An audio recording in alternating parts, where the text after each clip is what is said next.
Muli, magandang gabi po sa bawat isa. Ito po ang Ako Bicol Rin YouTube channel. Sa gabing ito, mga kababayan, ay itutuloy ko lang po yung diniscuss natin nung isang gabi tungkol sa mga pwede nating hingian ng medical assistance po ng mga pasyente ng dialysis, mga kababayan. Ang na-discuss ko lang po nung isang gabi yung sa SSS lang po. Ngayon, gusto ko lang pong isunod yung sa pag-ibig. Sa pag-ibig po, wala silang binibigay na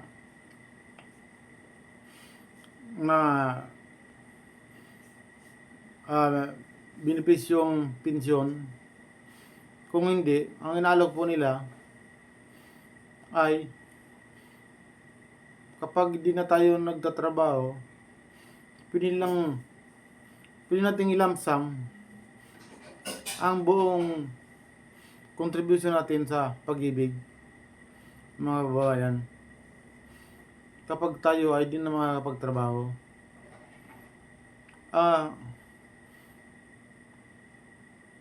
Ang mga requirements pong kailangan dyan ay pareho lang po nung sa SSS. Dadalhin mo lang dun sa pinakamalapit na pag-ibig office sa inyo. Tapos sasabihin mo na papile ka na ng disability benefits, mga kababayan. Yun, sila na mag-determine kung ano ang pwedeng ibigay sa iyo sa kabila ng pagiging pasyente mo ng pag-ibig, mga kababayan. Ang pinakang buong iaalok sa iyo, mga kaibigan, ng pag-ibig ay ang lump sum ng lahat ng iyong inihulog sa pag-ibig, mga kababayan. At pagkatapos po, ang pwede pa nating hingian ay ang Office of the President, mga kababayan. Sa Presidential Action Center po, doon sa Gate 1 ng Malacanang Palace, mga kababayan. Doon po tayo pupunta. Pero bago tayo pumunta ron, kailangan may dala tayong quotation galing sa Globo Pharmacy sa Quezon City po. Ang Globo Pharmacy po, galing sa NKTI, sasakay ka lang pong tricycle, kapatid ko sa Globo. Alam na po ng mga tricycle yan. Doon ka pipila para humingi ng quotation, ipapakita mo yung resita.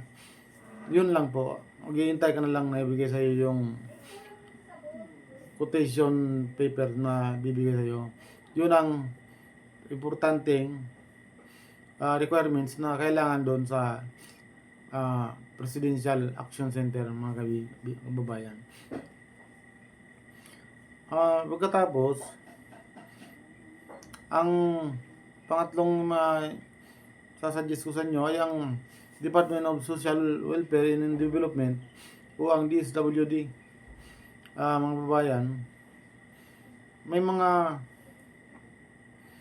satellite office ang DSWD sa ating sa kanya-kanyang bayan, kung nasaan man tayo, at doon po magpapasa kayo ng mga kaparehong requirements na hinihingi ng DSWD, mga kababayan. Sa DSWD, mag-antay ka ng siguro 30 days bago mo makuha yung... Ang kaiba naman sa DSWD, pwede kang mag-request ng cash assistance. Yan ang pwede ring guarantee letter. Mamimili ka sa dalawa kung ano ang i-request mo. Ngayon, pagkatapos sa DSWD, marami po tayong kailangan o pwedeng hingian, gaya ng Senate of the Philippines. Isa-search mo lang sa Facebook ang Senate Assist. Tandaan niyo po, Senate Assist, mga kabayan. Doon, makikita mo na doon yung lahat ng inaalok nilang medical assistance, mga kababayan. At pagkatapos, mayroon pa pong iba't ibang mga opisina ng ating mga minamahal na senador ang nagbibigay ng guarantee letter.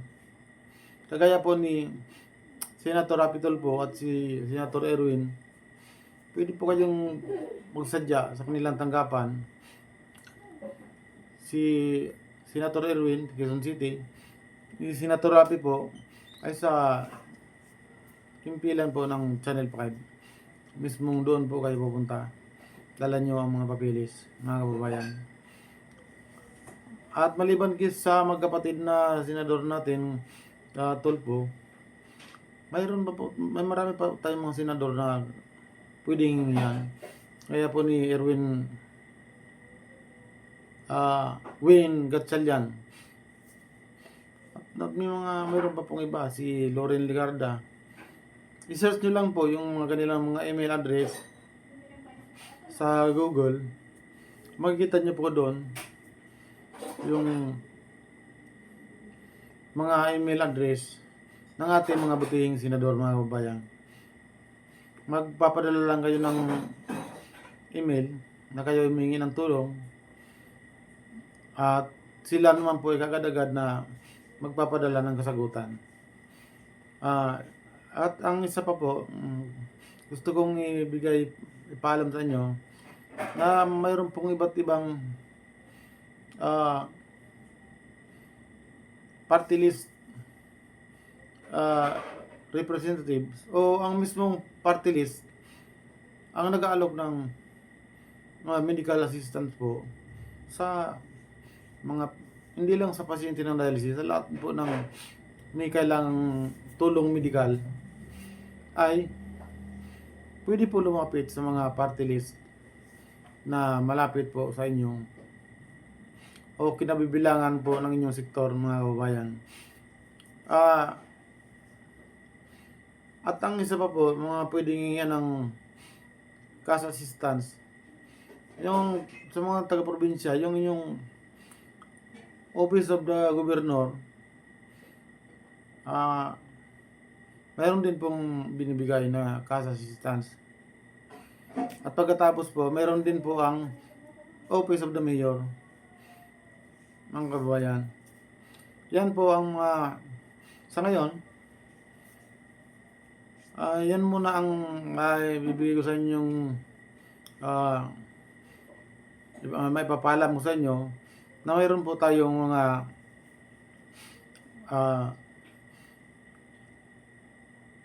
sangay ng gobyerno na pwedeng hingian ng tulong ng mga pasyenteng mahihirap. Pero po yung mga kaya-kaya sa buhay, hindi naman po kayo pwedeng lumapit sapagkat hindi naman po kayo bibigyan ng inyong barangay ng certificate of indigency, mga kababayan. Kaya ang siyempre, yung barangay, titingnan yung, alam naman ng bawat constituent ng barangay, kung sino ang mahirap at sino ang may kaya-kaya sa buhay, mga kababayan. Sa napakarami na po ng may sakit sa Pilipinas, sa bansa natin, sana yung mga kaya naman sa buhay, sana wag nang dumugtong sa haba ng mga pila sa ating mga medical assistance, mga kababayan. Yun lang po muna ang aking may bibigay na payo sa inyo. paalala, sa ngayon po, ito po ang ako, Bicol Rin, YouTube channel, mga kababayan. Magandang gabi po sa inyong lahat.